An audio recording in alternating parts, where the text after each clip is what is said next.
A helical spring is fabricated by wrapping wire 3/4 inch in diameter around a forming cylinder 8 inch in diameter. Compute the number of turns required to permit an elongation of 4 inch without exceeding a shearing stress of 18 KSI. Okay. So, meron daw tayong cylinder. Meron tayong cylinder, tapos it has a diameter of 8 inches in diameter. So, gagawa daw tayo ng helical spring by warping or wrapping a wire. So, yung meron tayong wire, meron tayong coil, tapos iikot lang natin sa may cylinder.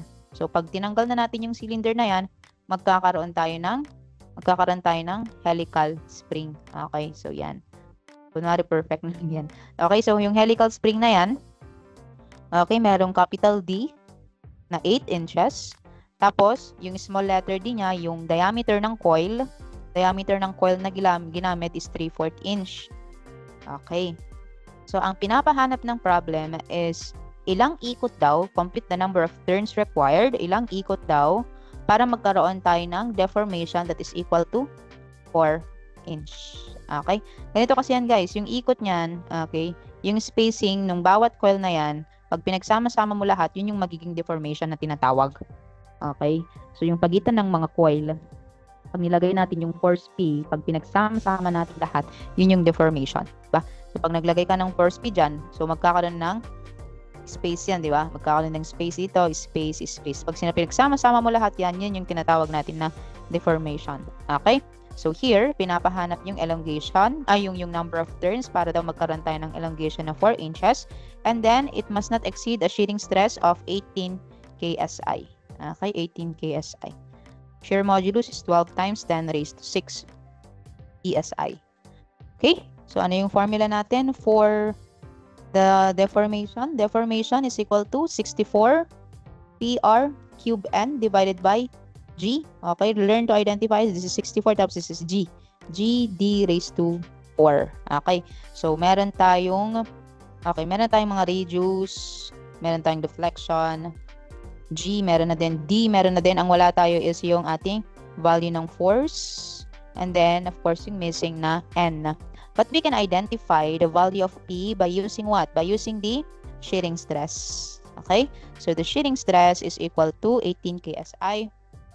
So, the shearing stress, if we have a coil like this one, is equal to, so again, pwede nyong i-memorize, or we can also express that as P all over A plus PR all over J.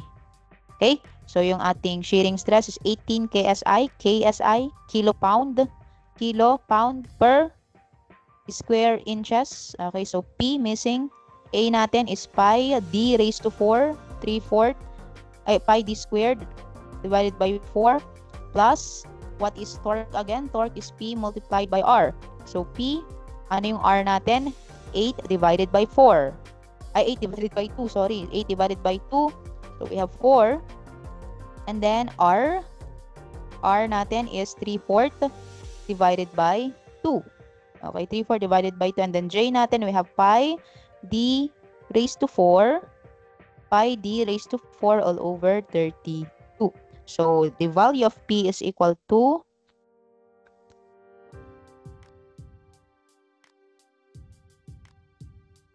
the value of P is equal to 356.067. Okay, 356.067 pounds. Okay, meron na tayong force P. Therefore, pwede na natin gamitin tong formula na to. Okay? Sige, substitute na natin. I-divide ko na lang dito. So, ano yung deformation natin? We have 4 inches is equal to 64. What is P? 356.067. R, what is R? 8 inches divided by 2. So, 4 raised to 3. N, which is the missing one. And then we have G, 12 times 10 raised to 6. And then D raised to 4. So, 3/4 raised to 4. Therefore, N is equal to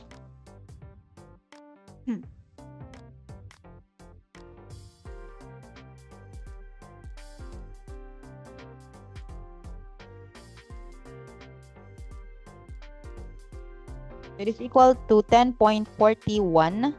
10.41, but then again, we need to round it up. So, magiging 11 turns. Okay? So, 11 turns po yung magiging sagot natin. So, let's proceed to number 3. Okay, so 2 steel springs arranged in series as shown supports a load P. The upper spring, okay, so this one is the upper spring, tapos meron tayong lower spring. So, the upper spring has 12 turns, okay, check. Of 25 millimeter diameter wire, check. With a radius of 100 millimeter, okay, check. And then meron tayong lower spring.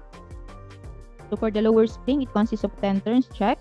With a diameter of 20 millimeter, okay. And a mean radius of 75, okay, 75. So, if the maximum shearing stress in either spring must not exceed 200 megapascal, this one, the maximum shearing stress must not exceed 200 megapascal, compute the maximum value of P and the total elongation of the assembly. Use AM wall formula and G is equal to 83 gigapascal. Compute the equivalent spring constant by dividing the load by the total elongation. Okay. So, check naman lahat ng given, no? Check lahat ng given. Ang pinapahanap is kung ano daw yung force P. What is the maximum value of force P and then yung elongation. And it must not exceed shearing stress of 200 megapascal on either of the spring. So, the maximum stress of the either spring is 200 megapascal. Okay? So, kinompute na rin yung kanyang spring index which is given dito sa drawing. Pero, paano nangyari yan? Spring index, sige, dito tayo, is equal to capital D all over D. Kaya, meron tayo ditong 2 times R divided by D. So, 8. Okay? D. 2 times 100, yung small letter D is 25.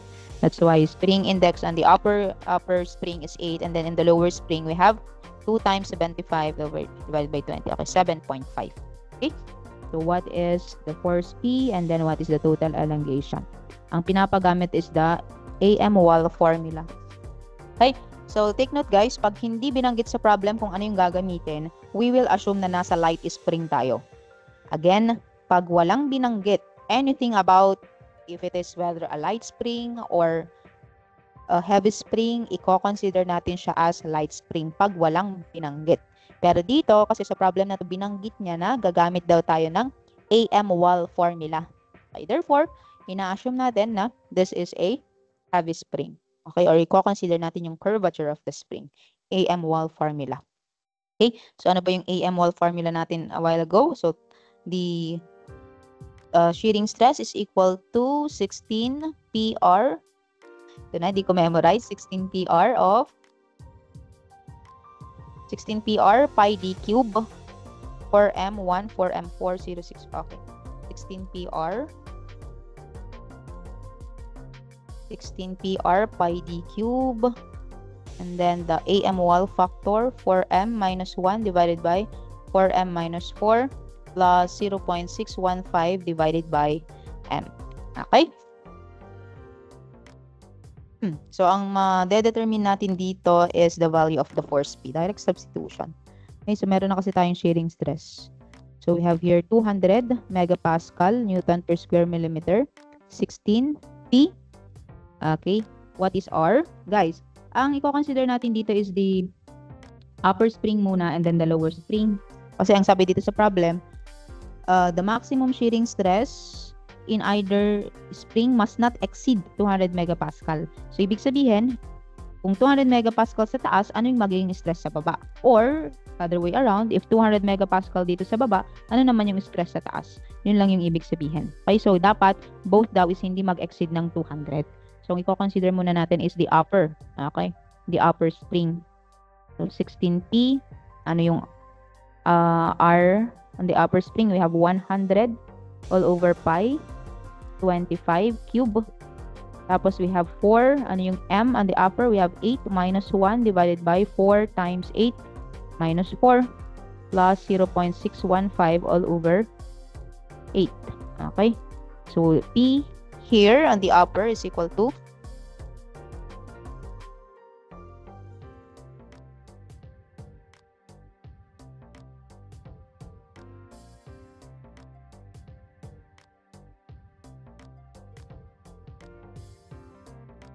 okay, so the value of P on the upper spring is 5182.29 Newton. Okay? And then, let's proceed to the lower spring.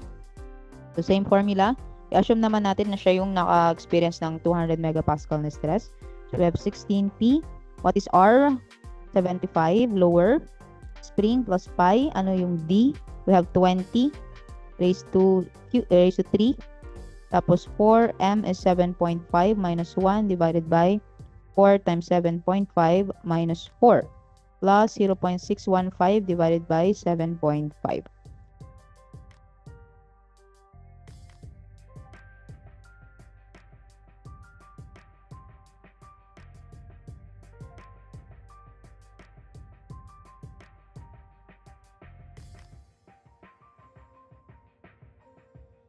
Okay, so the value of P is equal to 3,498. Okay, dito ko nilagay.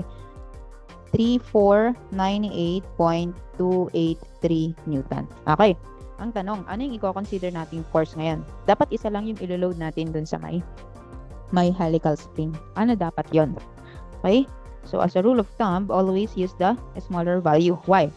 Okay, so if we will use P is equal to 5182.29 Newton. Ang magiging stress sa upper is equal to, so anong gagawin mo dyan? Substitute mo lang dito. So, stress at the upper is equal to 16 PR. So, 5182.29. Actually, 200 yung lalabas dyan. 16 PR times 100 all over pi 25 cube. Dot. So, ang lalabas dito is 200 megapascal. Ano naman yung magiging stress ngayon sa lower? Okay, ano yung magiging actual stress sa lower? So, ang gagawin mo, substitute mo lang yung P na to into 5182. So, 16 times 5182 times 75 all over pi 20 cube. 4 times 75 minus 1 all over 4, 7.5 dot. Okay, so ang magiging stress dyan based on the calculation is now equal to, so it is equal to, nasaan na yun?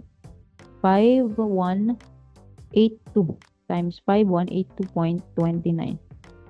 So the answer is equal to 296.276, which now exceeds, di ba? Ang magiging sagot is 296.276 megapascal. Ang ibig sabihin, pag ang niload daw natin dito sa ating spring is 5182 Newton, ang magiging stress sa taas dito is 200. Pero ang magiging stress sa baba is 296. Eh, ang sabi ng problem, 200 megapascal lang yung maximum ng dalawa. So, ibig sabihin, hindi pasok yan. Okay? Pero, pag yung mas maliit yung pinili natin, if P is equal to 3498.283, okay, ano yung magiging stress sa upper? Ano yung gagawin mo? I-substitute mo lang itong P na to into 3498. So, magiging 16 times 3498, upper tayo, upper, times 100 divided by pi, 25 cube, 4 times 8 divided by 4 times 8 minus 1, dot. So, ang magiging actual stress sa upper is now equal to, kasi sa baba 200, malamang. So, 3498.283 times 100, 25.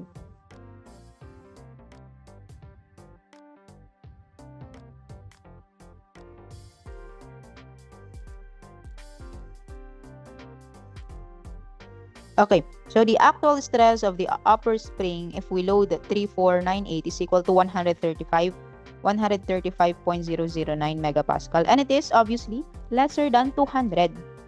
Okay, so pasok siya. So ang stress mo sa lower is malamang 200, pero ang magiging stress mo sa taas is only 135.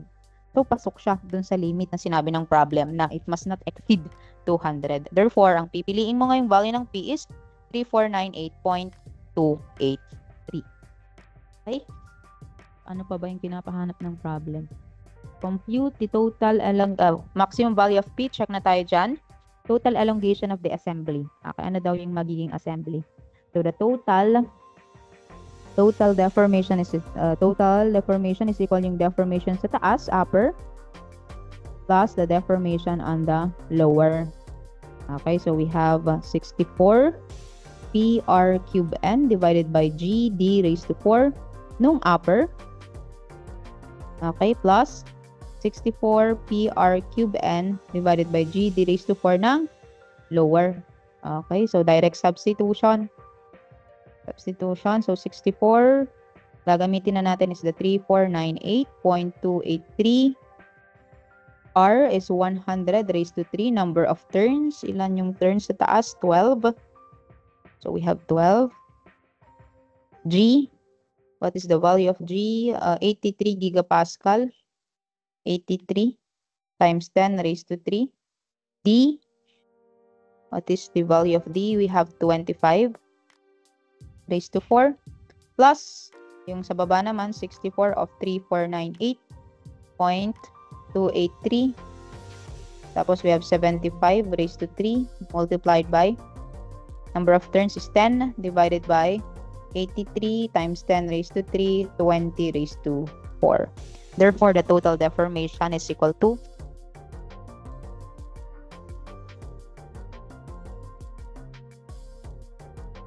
the total deformation is 153.99. Okay? Total deformation 153.99 millimeters. Okay, so that is the total deformation. And then what else? The total elongation, value of P check, and then equivalent spring constant. Okay, sinabi niya yung formula. Spring constant by dividing the load by the total elongation. So K ang pinapahanap by dividing the load by the total elongation. So the load is equal to 3498.283 and then the deformation is 153.99. Therefore, our answer for the stiffness is equal to 22. So the spring constant is 22.717 Newton per millimeter. Okay? Ayan.